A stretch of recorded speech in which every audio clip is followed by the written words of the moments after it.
এক গ্রামে এক যুবক ছিল, নাম ইমরান। বয়সে তরুণ, চঞ্চল মন, বন্ধুদের সাথে আড্ডা, হাসি তামাশা, খেলাধুলা সবকিছুই ছিল তার কাছে আনন্দের। কিন্তু ধীরে ধীরে সে বুঝতে শুরু করল, এই আড্ডাগুলো ধীরে ধীরে তাকে গুনাহর দিকে টেনে নিচ্ছে। কখনো অশ্লীল কথা, কখনো মিথ্যা, কখনো অকারণ ঝগড়া। একদিন এক বুড়ো আলেম তাকে বললেন, বাবা, রাসূলকে বলেছেন আসন্ন সময়ে এমন ফিতনা আসবে যখন একাকিত্ব সমাজের চেয়ে শ্রেয় হবে।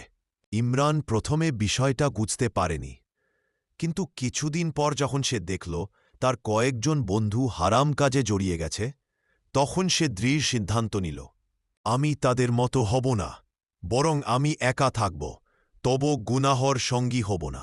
সে ধীরে ধীরে আড্ডা ছেড়ে দিল, একাকিত্বে সে কুরআন পড়া শুরু করল, দোয়া শিখল, ইবাদত বাড়াল।